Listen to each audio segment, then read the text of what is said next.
KSRTC ബസ്സിൽ ഇനി സാധാരണക്കാരനും പരസ്യം കണ്ടെത്തി നൽകാമെന്ന് ഗതാഗത മന്ത്രി കെ.ബി. ഗണേഷ് കുമാർ. കെ.എസ്.ആർ.ടി.സിയിൽ പരസ്യം കണ്ടെത്തുന്ന തൊഴിൽദാന പദ്ധതി ഉടൻ നിലവിൽ വരും. 1 ലക്ഷം രൂപയുടെ പരസ്യം പിടിച്ചാൽ 15% അക്കൗണ്ടിലെത്തുന്ന പദ്ധതിക്കാണ് സർക്കാർ രൂപം കൊടുക്കുന്നതെന്നും മന്ത്രി പറഞ്ഞു. അടുത്ത പരിപാടി വരുന്നു. ഏതൊരു ചെറുപ്പക്കാർക്കും കെ.എസ്.ആർ.ടി.സിയിൽ രജിസ്റ്റർ ചെയ്തുകൊണ്ട് എംപാനൽ ചെയ്തതിനു ശേഷം നിങ്ങൾക്ക് പരസ്യം പിടിക്കാം. നിങ്ങൾ പിടിച്ചുകൊണ്ടുവരുന്ന പരസ്യത്തിന് ഒരു നിശ്ചിത ശതമാനം അപ്പം തന്നെ കൈ തരും. 1 ലക്ഷം രൂപ പരസ്യം കൊണ്ടുവന്നാൽ 15% നിങ്ങളുടെ കമ്മീഷൻ എങ്കിൽ 15,000 രൂപ ആ ക്യാഷ് ബാങ്കിൽ വരുന്ന ദിവസം നിങ്ങളുടെ അക്കൗണ്ടിലോട്ട് മാറ്റി തരും. കേരളത്തിലെ ആയിരക്കണക്കിന് 10,000-കണക്കിന് ചെറുപ്പക്കാർക്ക് കെ.എസ്.ആർ.ടി.സിയിൽ പരസ്യം പിടിച്ച് ജീവിക്കാം. കാരണം ഇൻഷുറൻസ് ഏജൻസി നടത്തുന്നവരുണ്ട്. അവര് ഇൻഷുറൻസ് പിടിച്ച കമ്മീഷൻ കിട്ടും, അവർക്ക് ബാങ്കിന് ഡെപ്പോസിറ്റ് പിടിച്ചു കമ്മീഷൻ കിട്ടും. അതൊന്നുമല്ല, ഇത് ഒരു തൊഴിലാണ്. 1 ലക്ഷം രൂപ പുഷ്പം പോലെ ഒരു ചെറുപ്പക്കാരനോ ചെറുപ്പക്കാരിക്കോ ഇതുകൊണ്ട് ഉണ്ടാക്കാം. ഒരു മാസം വേണമെന്ന് വിചാരിച്ചാൽ ഏറ്റവും കുറഞ്ഞത് 1 ലക്ഷം രൂപ ഉണ്ടാക്കാം. ഈ തൊഴിൽദാന പദ്ധതി ഞാൻ ഇവിടെ വെച്ച് പത്തനാപുരത്തിന് മണ്ണിൽ വെച്ച് പ്രഖ്യാപിക്കുകയാണ്. വരും ദിവസങ്ങളിൽ നിലവിൽ വരും. ഇതിനൊരു സോഫ്റ്റ്വെയർ 26-ാം തീയതി റെഡിയാവും. രാജ്കുമാർ ചേരുകയാണ് വിവരങ്ങൾ നൽകാൻ. രാജ്കുമാർ, സാധാരണക്കാർക്ക് സഹായകരമാകുന്ന പദ്ധതി കൂടിയാണ്, വലിയൊരു പ്രഖ്യാപനം കൂടിയാണ്. എങ്ങനെയാണ് ഇതിന്റെ നടത്തിപ്പും മറ്റു കാര്യങ്ങളൊക്കെ? ഇതിപ്പോ മന്ത്രി ഒരു പൈലറ്റ് പ്രഖ്യാപനം ഇന്ന് പത്തനാപുരത്ത് അദ്ദേഹത്തിന്റെ സ്വന്തം മണ്ഡലത്തിൽ പ്രഖ്യാപിച്ചു.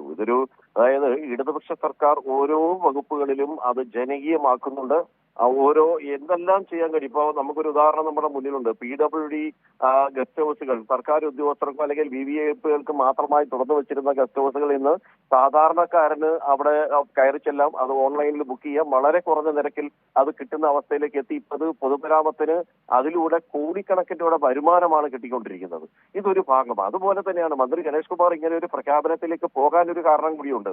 ഈ സ്വകാര്യ പരസ്യ കമ്പനികൾ ഏതാണ്ട് കഴിഞ്ഞ ഒരു 7 വർഷം കൊണ്ട് 65 കോടി രൂപയാണ് നൽകാനുള്ളത്. വൻ നഷ്ടം KSRTCക്ക് വരുത്തി വെച്ചു. ഇവരിത് കരാർ പിടിക്കും, അല്ലെങ്കിൽ ഏതെങ്കിലും തരത്തിൽ ഇതിൽ കോടതിയിലേക്ക് കേസിന് പോവുകയാണ്. പിന്നീട് ഇത് KSRTCക്ക് കരിമ്പട്ടികയിൽ പെടുത്തേണ്ടി വരും. അതിന്റെ പേരിൽ കൂട്ടത്തോടുകൂടി പിന്നീട് കരാർ പിടിക്കാൻ ഈ കമ്പനികൾ വരാതിരിക്കുക.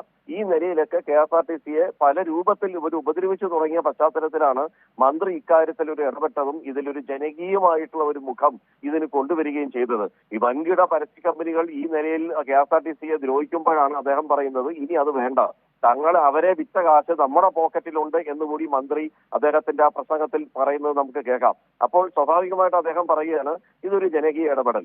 ഇതിൽ ഇനി ഏതൊരാൾക്കും ഏതൊരു വ്യക്തികൾക്കും KSRTCക്ക് വേണ്ടി പരസ്യം പിടിക്കാൻ ബസ്സിൽ എഴുതുന്ന ബസ്സിന്റെ മുമ്പ് 2 വശങ്ങളിലും പുറകിലും മറ്റും പരസ്യ ബോർഡുകൾ അല്ലെങ്കിൽ പരസ്യം എഴുതി വെക്കുന്ന ആ സമ്പ്രദായം, അതിന് നിങ്ങൾ 1 ലക്ഷം രൂപയുടെ പരസ്യം പിടിച്ചാൽ 15,000 രൂപ നിങ്ങളുടെ അക്കൗണ്ടിലേക്ക് എത്തും.